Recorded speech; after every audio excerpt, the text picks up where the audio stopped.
नमस्कार, T news network में आपका स्वागत है। आज हम वार्ड नंबर 6 में भरत सानी जी के साथ सीधी बातचीत के लिए जुड़ेंगे और उनसे जानेंगे जो कांग्रेस पार्टी के जो नेता है वो बार बार जो आरोप लगा रहे हैं इन पर, उनके जो वार्ड नंबर 6 में पिछले काफी 3 वर्षों में काम नहीं हुए हैं और ये आरोप बार बार भरत सानी जी के ऊपर लगा रहे हैं। आइए हम इनसे जानते हैं क्या इनका कहना है। सबसे पहले आपका डी न्यूज नेटवर्क में स्वागत है। नमस्कार जी। आपके ऊपर बार बार कांग्रेस के कुछ नेता आरोप लगा रहे हैं कि आप जब मनोनीत पार्षद रहे हैं यहाँ पर तो कोई काम नहीं किए हैं। देखिए शोभा जी, मैं तो पहले उनसे ये पूछना चाहता हूँ कि उनको ये जानकारी होनी चाहिए कि इस वार्ड में पहले चुने हुए पार्षद कौन थे। जी, उन्हीं की पार्टी के थे। क्या वो आरोप मेरे पे लगा रहे हैं कि उन पे लगा रहे हैं? जो वो कह रहे हैं वार्ड पे काम नहीं हुआ और भरत सानी जी ने कुछ किया नहीं, मैं उनको बताना चाहता हूँ जो ये आरोप कुलकेश पंत जी मुझ पे लगा रहे हैं या मनोज गुप्ता जी, मैं उनसे पूछना चाहूंगा कि आपका ही यहाँ से पार्षद जीत करके नगर पालिका में था, उनकी भी कुछ जिम्मेवारी थी, उन्होंने भी काम कितना किया कितना नहीं किया उसका विश्लेषण भी आपने किया कि नहीं किया। फिर मेरे कार्यकाल में मैं तो नॉमिनेट होके आया, नियमित पार्षद के पास तो 15 वार्ड होते जी, 15 वार्ड थे तो मैंने 15 वार्डों की चिंता करनी थी, मैंने फिर भी अपने वार्ड की चिंता की। मैं इनसे पूछना चाहूंगा, जब ये कुलकेश पंत जी नगर पालिका के अध्यक्ष थे तो इनके कार्यकाल में हर साल 10% वृद्धि हुई पानी के बिलों में, क्यों?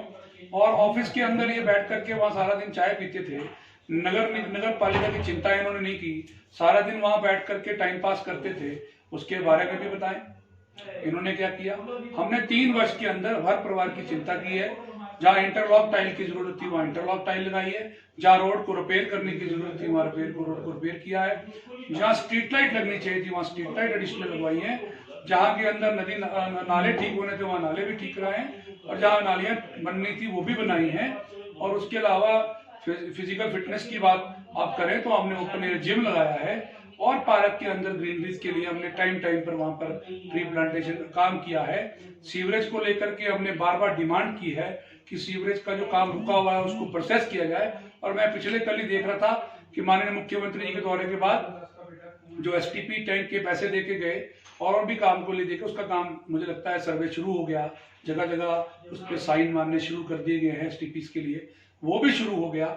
उसके अलावा बंदरों की प्रमुख समस्या थी, वाइल्ड लाइफ डीसी साहब से मिलके हमने काम शुरू कर दिया था, बीच में इलेक्शन आ गए, मुझे लगता है कि एकदम इलेक्शन खत्म होंगे और वाइल्ड लाइफ डीएफओ ने हमें आश्वासन दिया हुआ है कि जैसे इलेक्शन खत्म हो गए हम नसबंदी के लिए इन बंदरों को ले जाएंगे, उसके बाद हम कोशिश करेंगे कि कहीं इनको जंगलों में छोड़ दिया जाए।